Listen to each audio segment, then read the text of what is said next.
All right, my dudes. Today we're going to talk a little bit about, I'll rephrase that. Today I have one goal, and the only goal is to hurt some feelings. I think some of us are on the same wavelength as me, but I think other of us need a little bit of shake up here. So if your feelings get hurt today, I have done my job. I think that I know there's quite a lot that is wrong in the fitness industry, and we can sum this up into one statement of everything that is simple we have made complicated, and everything that is complicated we have made way too simple. We can look at this from either a nutrition standpoint or a fitness standpoint. We can look at this in terms of how information is given to us, who we are turning to for information. But at the end of the day, I think all of this leads into a lot of us being way too confused, and then we sort of wind up in this paralysis by analysis, and we have too many options, no idea what's going on, and then we wind up not doing anything. Or the things that we're doing that aren't leading to success, we just keep doing those again and again and again, and we're too afraid to let go of whatever health and wellness or modality that we've decided is our God. So we'll sort of start in kind of on the psychological side of this. And so first and foremost, that has everything to do with dopamine, right? So for those of us who don't know what dopamine is, basically that is everything that makes you feel good inside the brain. And so addicts, when it comes to drugs and alcohol, this is what we see. Huge increases in dopamine, right? And then so what do I need to do again? Use that drug, drink that alcohol, in hopes of gaining back the euphoric effects of dopamine. But this isn't just seen in drugs and alcohol, right? We're starting to see the nasty effects that things like social media and news outlets and whatever modality is giving you this huge spike in dopamine is winding up not good. And so what happens is I get too much dopamine. I don't get any of the inverse of that, which is cortisol, which is the pain side of pain and pleasure.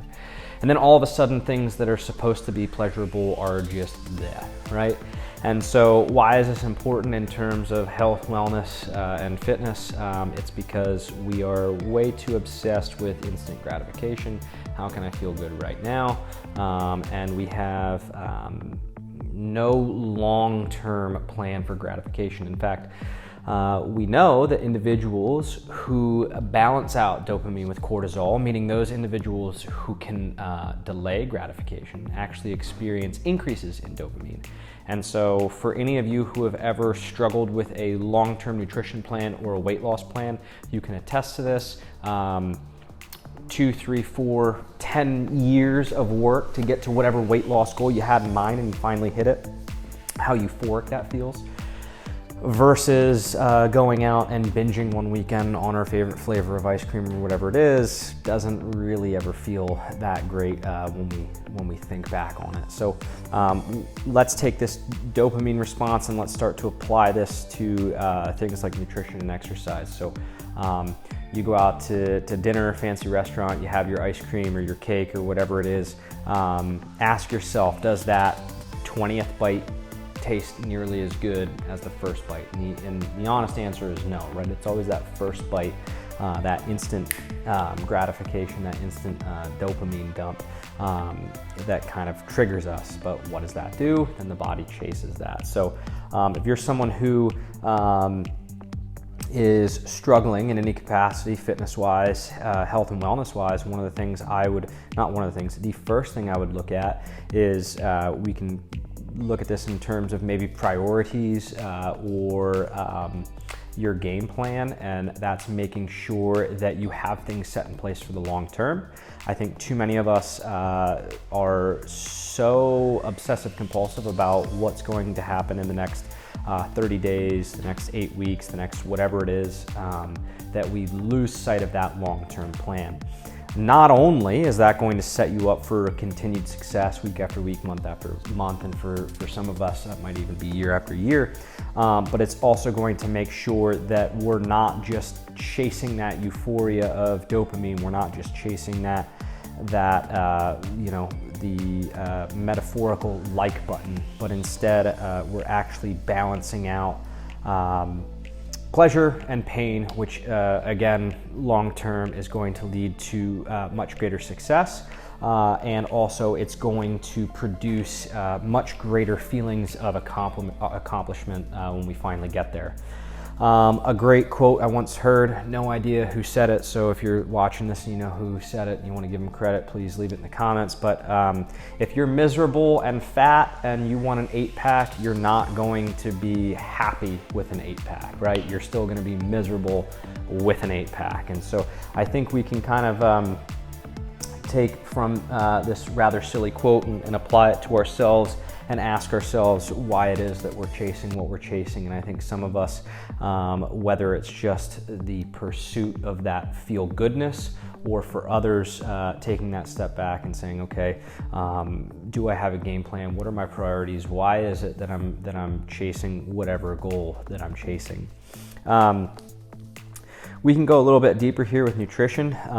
So we understand that as humans, everything we do basically revolves around pain and pleasure, right? And so now let's look at this in terms of where, especially I assume if you're listening to this, chances are you're probably here from America, where America has gone wrong in this pursuit of pleasure and this avoidance of pain, and that is in the realm of nutrition. Everything that we do is based around pleasure, and I don't just mean people overindulging in food. I mean in terms of what's a good way to put this? We have to understand everything, right? And so we can liken pain to things like confusion or unsureness, or just kind of leaving things alone, versus pleasure is I have to know the exact reason why. So let's look at where America is heading, and America is heading towards, and this is not my term, nutritionism. Meaning everything has to have an answer, and we have to know exactly why someone is obese, is pre-diabetic, is diabetic, why we have hypertension, what are our causes of heart disease. And so we look at specific macronutrients, protein, carbohydrates, fat. We look at micronutrients. We will peel apart every single layer of any type of food or food-like substance and try to figure out why it is that individuals are suffering from or predisposed to or whatever it is, and then we make that correlation. And so that's nutritionism. And I would say what a lot of us need to do is we need to just stop overcomplicating it. I don't think anyone is going to wind up in a bad spot if we just started eating food. But what do I mean by food? I mean animal protein, I mean fruits and vegetables, and I mean good sources of starch, and that's about it. So very, very simple approach, right? But how many of you have gone to the doctor or gone to a fitness coach or gone to a nutritionist, and we start peeling everything apart and we say, what's your balance between omega-3s and omega-6s? How much protein are you getting? You're deficient in X, Y, and Z vitamins because you're not eating whatever it is that you're eating. I promise you, if you just start eating real foods and you stop chasing the food-like substances, if you stop chasing the yogurts with probiotics and the cereals with fiber, and you just eat like a normal human, a human that would have eaten, 50 years ago, a lot of these ailments are gonna disappear. So I won't bore you because I know no one likes when I talk about studies, but there was a scientist over in Australia, took a bunch of Aborigines who had kind of assimilated to the Australian culture, and the Australian food culture is very much like here in America. And these 10 or so Aborigines all had, they were either pre-diabetic, hypertension, like a list of ailments. And all the scientist did is she said, okay, take 2 weeks, go back into the bush, and we'll track everything. Came back 2 weeks later, and every single one of them, all of their markers had gone down. I think they lost an average of 8-point-something pounds. This is from 2 weeks, and all they did was get away from what we would call a modern diet. And so let's go back to like the pain and the pleasure and all of that. As we can start to sort of piece everything together, I think there's a lot to be said with the American diet and the American culture, where we want everything, we want it now, we don't want to work for it, we don't want to put a long-term game plan to it, and we kind of wind up, as a society, fat and lazy. I don't think we can put it any more bluntly than that. So some strategies. Any health food or any food that gives you a health tip or a health claim, throw it away. If I have to take something out of the food to make it healthier, I have to put something back into it. And the inverse is true. If I have to put something into a food to give it a health claim, I have to take something out of it. Look for really simple ways of improving diet through Dwight Schrute's method of keep it simple, stupid, right? If you're looking for elaborate supplements and you're trying to figure out the exact diet that you need to follow, chances are you've overcomplicated it, right? Things that are simple, we like to overcomplicate. Things that are complicated, we like to oversimplify. So maybe for the next 30 days, challenge yourself and just eat real foods. So that's animal proteins, right? It's a lot of fruits, a lot of vegetables, and some good sources of starch. When I say starch, I mean if you're gonna go eat bread, you're gonna eat sourdough bread, which has 4 ingredients, versus Wonder Bread, which I believe has 37 ingredients, right? One's a bread, one's not. Do that for 30 days. I wouldn't worry about anything else, the vitamins and minerals, the macronutrients you're getting in, and see what happens both on the scale, performance level, how you feel, all that good stuff.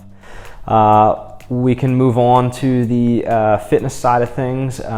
So this is where I believe things that are a little bit complicated, we've oversimplified. This would come down to things like program design, how much I want to give a certain individual in terms of volume of weight they're going to be lifting, etc. But I don't think anyone here cares about that, so I'll stay on the side of we're overcomplicating things that don't need to be overcomplicated. And so depending on the research, 6 to 25% of Americans are getting their adequate amount of both aerobic and we can say anaerobic or resistance training that they need on a weekly basis. So think about that number. Let's use the short end, 6%. If 6% of us are getting both the aerobic and the resistance training we need a week, why are we arguing if someone should be back squatting or front squatting? Why are we arguing what is better for muscle gain? Is it sets of 10 or sets of 3? I think we need to start viewing this a bit differently and just starting to move. Move how do you want to move? I don't care if you want to go do yoga or go power lift. Do whatever is going to keep you consistent. Coaches, I think we need to understand that a lot of what we have to say is either going to encourage or scare away individuals, and so words matter. If I'm using things in a fear-based approach, such as you will get hurt, or this exercise leads to injury, or this exercise will prevent injury, we're just scaring people away. We need to encourage people to move freely and as often as they want. For those of you out there screaming at me saying that exercise leads to injury, if that were the case, there would be no such thing as sports anymore. We fear movement in the gym, and then we go cheer on a bunch of grown men pummeling each other on the football field.